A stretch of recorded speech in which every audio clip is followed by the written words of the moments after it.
Namaste, everybody. We are back again, and we're continuing with a series that we're doing on Tithis with Astrology. So, welcome Astrology and Namaste. So today we're going to continue with our Tithi series, and today we're going to do Panchami Tithi. So, Astrology, what is that you have that you want to share about Panchami Tithi with us? Namaste, Victor Paiji, and namaste, everyone. So I will just share my presentation quickly.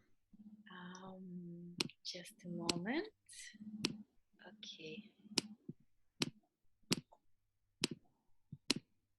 Okay, here it is. So Panchami Tithi is kind of special, we can say, because it's the last Tithi from the group of 5 Rajasic Tithis. So the guna of Rajas is finishing here, and with Shashti Tithi, or with 6th lunar day, another guna is starting. The guna of Tamas is starting. And similarly, like it is in Zodiac, whenever one guna is finishing and another guna is starting, we are having Gandanta. So when the Rashis, which are actually connected to, maybe just a moment, I will actually just silence one thing here, because otherwise it will keep disturbing us all the time. Okay, I will share once again. So what is this very special thing about these gunas and tattvas and tithis and elements and gandantas is that very often we tend to say, specifically in Jyotish, that whenever there is this transition from watery sign to fiery sign, this is a gandanta. But actually, more accurate way to explain that would be that whenever the rashis of one guna are finishing and the rashis of another guna are starting, that's the gandanta. Because this is exactly how it is with tithis. When the tithis of rajas are finishing with Panchami, then again, this last portion of Panchami Tithi and the very first portion of Shashti Tithi, we are calling it Gandanta. So this is not, let's say, such an easy Tithi as it might seem. So all these Tithis, which are Purna Tithis, which are airy Tithis actually, well, we are calling them also in a way Gandanta Tithis. And fiery ones too, it's true, the first portion of each fiery Tithi is also the so-called Gandanta Tithi zone, but it's already kind of different, because if you think about it, like when moon is approaching Gandanta and looking into this Gandanta zone, either whether it is Gandanta in Zodiac or whether it is Tithi Gandanta like we are having it here, it's always a little bit harder when it's approaching. When it already passed Gandanta, it's like it starts recovering, so it's kind of easier. Which is why this last portion of this 5th lunar day can be a little bit challenging too. And even though these tithis, this group of tithis of air element are called Purna, which means full, it's actually not that easy sometimes as it seems. So this is something that I would like to very much discuss today. So firstly, before I will proceed to different characteristics of Panchami Tithi, I would just like to honor Goddess Vanivasini, who is presiding over this lunar day. Om Aim Hrim Shrim Om Vanivasini Deviye Namaha.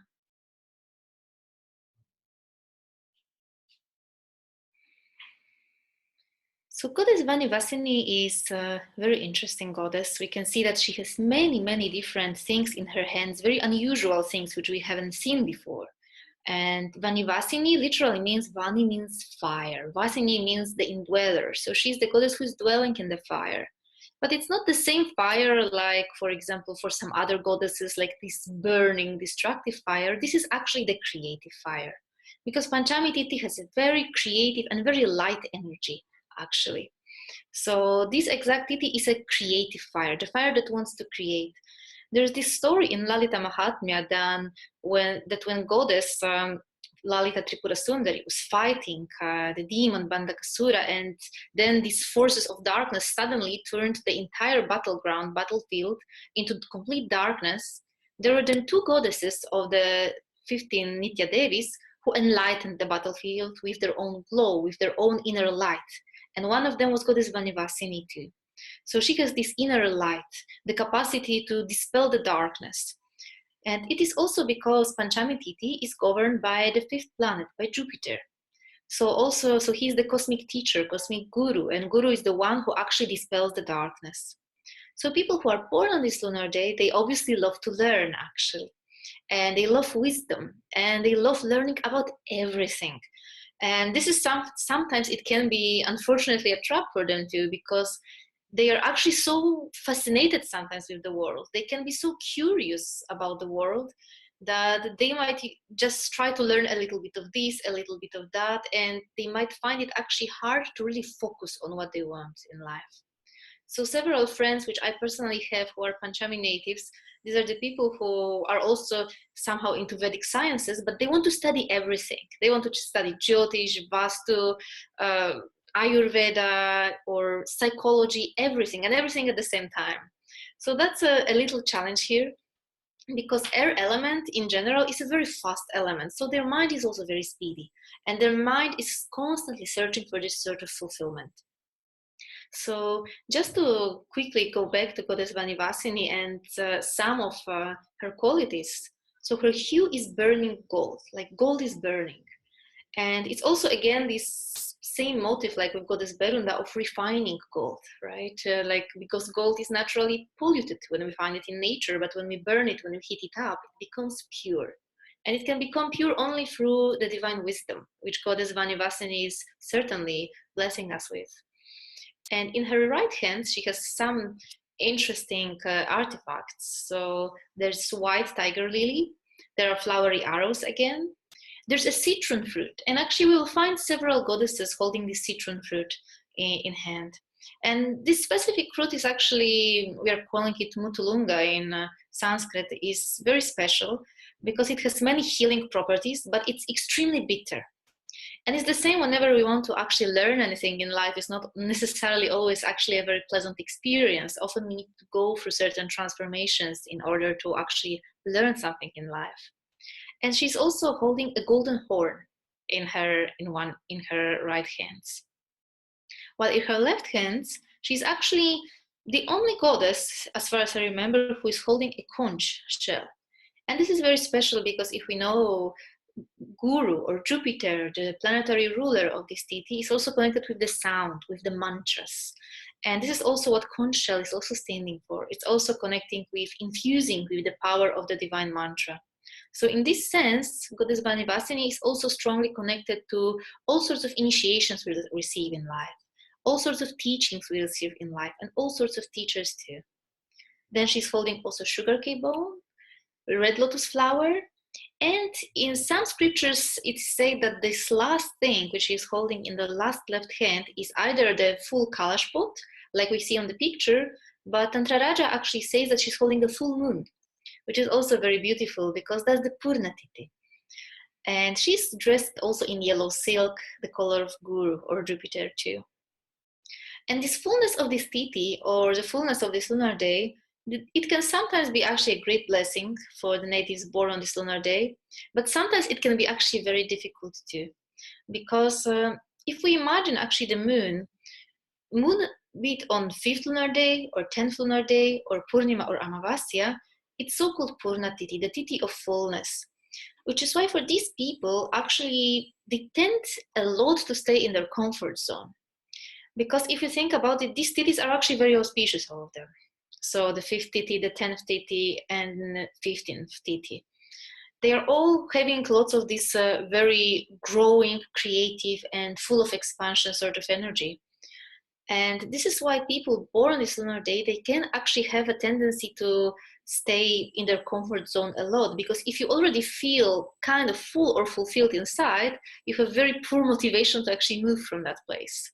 So that's one specific thing which I definitely noticed with many people born on this lunar day.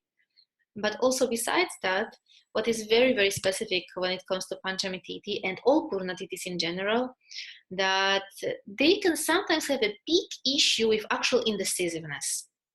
They can be very indecisive when it comes to taking some sort of decisions. Again, one of the reasons is because this is the actual Gandanta Tithi and the harder one, let's put it like that, because Moon is just approaching the Tithi Gandanta here. But also because of how the energy is moving actually through the Rashis during the different Tithis. There is another explanation for that. But generally, this Tithi is very, very, you can often see people born on Purna Tithis like they are with one leg here and one leg there, like one leg is in the past, another leg is in the future, and they find it very difficult to actually move forward and finally decide. So you can very often see people who have this sort of a feeling that they would like to eat a candy and have a candy at the same time. And so making choices sometimes might be a little bit difficult for them. Because air element is this element that's penetrating everything. It wants to connect everything. It doesn't really like to divide things. Which is why these people sometimes may even perceive the necessity of making a choice as some sort of threat towards their own freedom, because they love their freedom so much.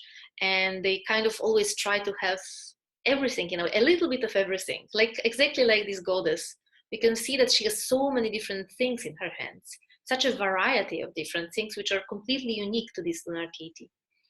So also very special thing about those natives is that very often they actually really do have some very unique talents that nobody else is having. So some other qualities of this lunar day, which we can see, so Kala of the moon here is Pushti. And it's most often translated as some sort of strength, let's put it like that.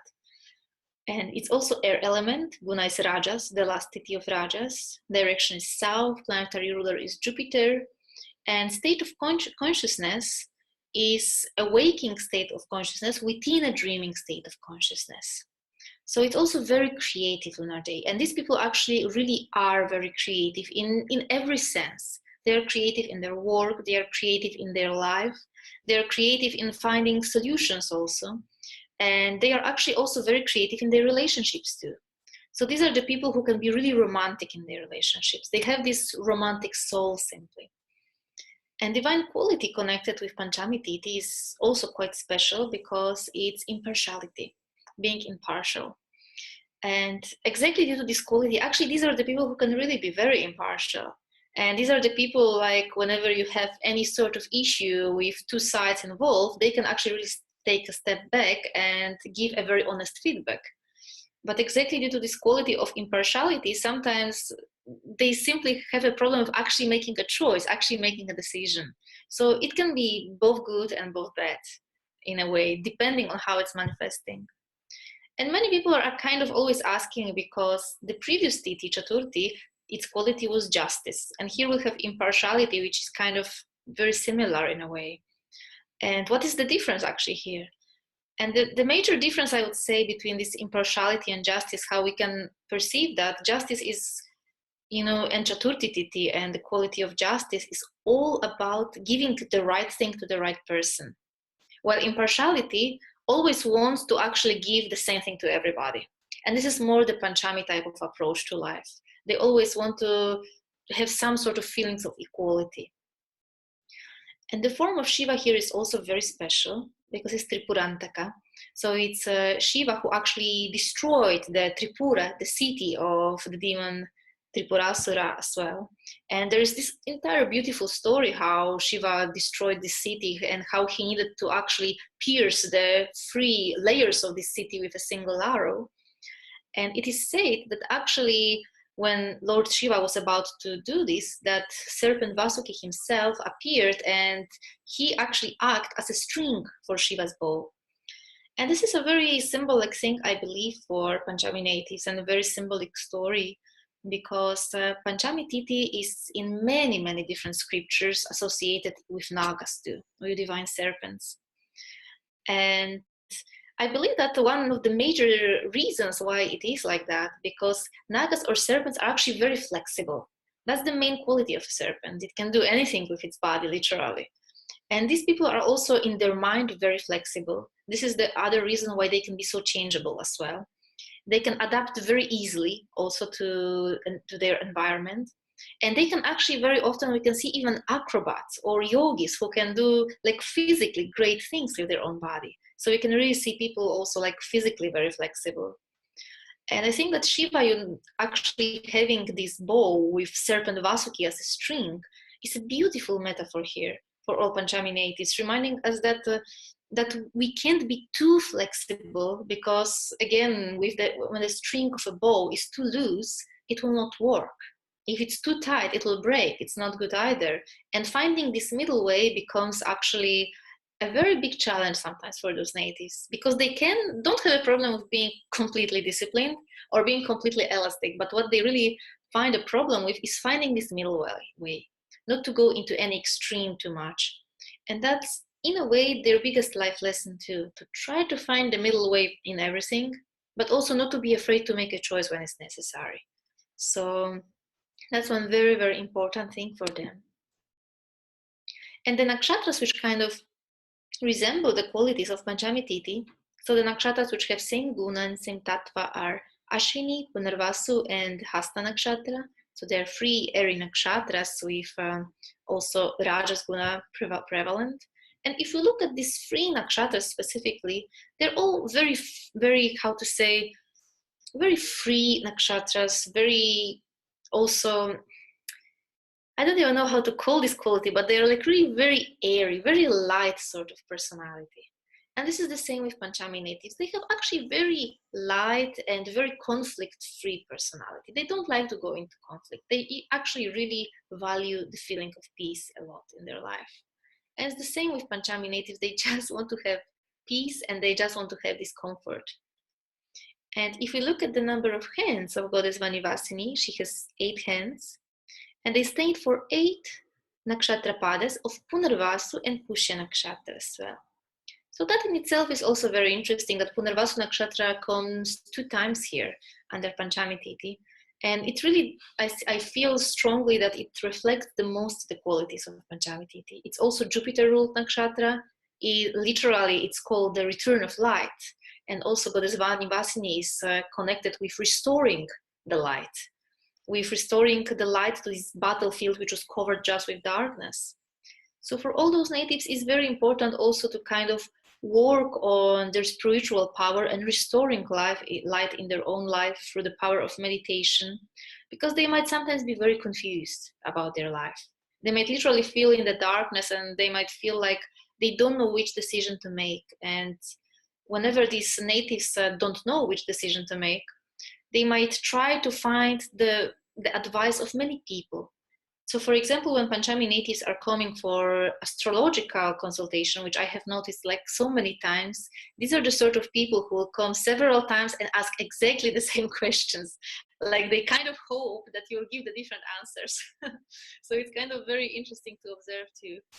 But what is very important for them, that these natives, they very rarely actually, even if you give them advice or a remedy or anything, they very rarely actually listen to that unless they really have this inner realization. The truth really must come to them from within themselves, because otherwise they will feel like constantly torn between what they want, what other people are saying, what other people expect from them. And they really simply need to work on finding their inner truth, and they won't find it any other way than from meditation. So it's a very, very important thing for them. And the vowel connected here also is which is the vowel from Kritika nakshatra, and Kritika is also fiery nakshatra. So you can see a lot of these qualities of this positive, very light, very airy fire here being present too. And that is the yantra of goddess Vanivasini. And this is the first yantra which contains a very special figure, which we are calling Navayoni. So this is this 9 triangle figure. And Navayoni literally means like 9 wombs, because it's called like these are the 9 wombs of the universe. And this exact part is actually the very center of Sri Yantra. We'll find exactly the same shape. So it's a very special shape here, which is showing actually very, very creative power of natives born on this lunar day. And we can definitely see that people born on this lunar day are very, very creative in anything they do. The only thing they really need to learn is how to actually control their own creativity and just kind of try to put it into the right direction. Because the energy of creativity is the air element, right? This is actually what the element which is ruling this Tithi. It's airy Tithi. And the element which is a little bit more gross than air is actually fire, because fire is already more focused. So this is exactly what they need to learn, is how to turn this formless energy of creativity into something directed, to channel it into something which has exact goal, actually, because otherwise they might feel constantly very lost in life. So this is how the moon looks like on Shukla Panchami. So you see that moon is slowly getting bigger and bigger. And this is how the moon looks like during Krishna Panchami. So obviously Krishna Panchami natives are naturally a little bit more introverted, while Shukla Panchami tends to be naturally a little bit more extrovert. And actually people who are born on any of those airy Tithis, which is Panchami, Dashami, or Purnima or Amavasya, are all people who actually need a lot of social interaction. And somehow through social interaction, they also learn a lot, because air element is all about that, about connecting with other people, about fulfillment of our desires as well. So these people really need some sort of social interaction in order to feel good. They need also a space for their creativity to manifest in order for them to feel good. And usually whenever we want our creativity to get manifested, we can do it only when we're in a group of other people, when it can actually shine. So this is actually also one very important thing for them, which is very different from the previous Tithi Chaturthi, which was completely closed up and very self-centered. And Panchami natives are really very much about others, but they like social contacts in, let's say, moderation, not that much like etheric Tithis, which really need a lot and lots and lots of social interaction. These people like social interaction in moderation. So I think that's all from me, Dr. Paiji. Astrology, I have to say, whenever I was listening to your description, it was brilliant. And what my mind stuck on was the association with Tripurantaka. Three means, actually three, the letter three. Tripura means the three cities. Antaka means who had actually brought an end to all those three cities.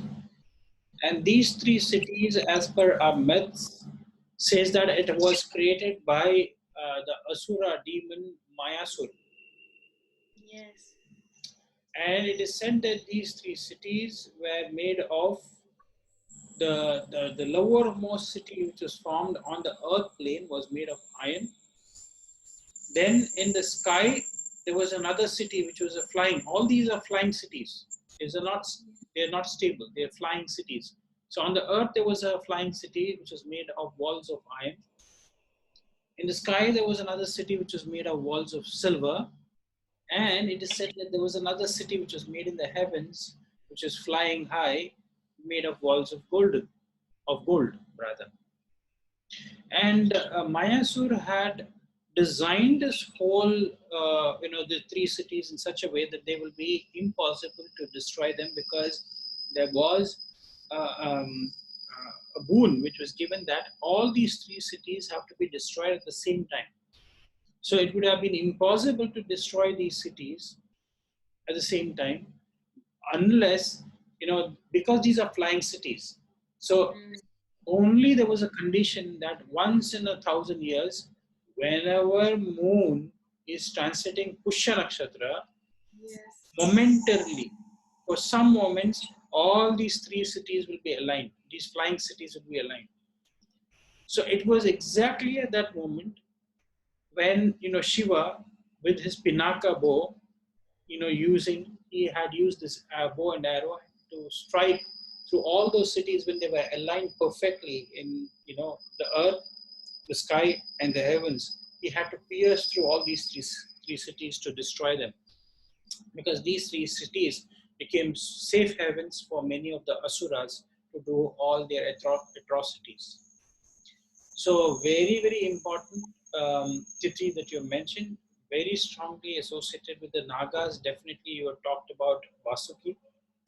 And Varahamira also mentions that this Tithi is also associated with the deity Chandra, because that's why you see, when you showed that, you said one of the symbols which is holding the pot, it also signifies the full moon. So Purna Tithi. So that is what I have seen in my observation, both in Muhurta Chintamani and Purva Kalamrita. Both of them, they talk about the connection with Nagas with this. And that's why in India, we celebrate a Nagara Panchami. Nagar means, is related to the serpents. So we celebrate Naga Panchami, and that's a very important festival for many of them in a specific lunar month. That Naga Panchami is celebrated. So this is a very important, discussion that we have had.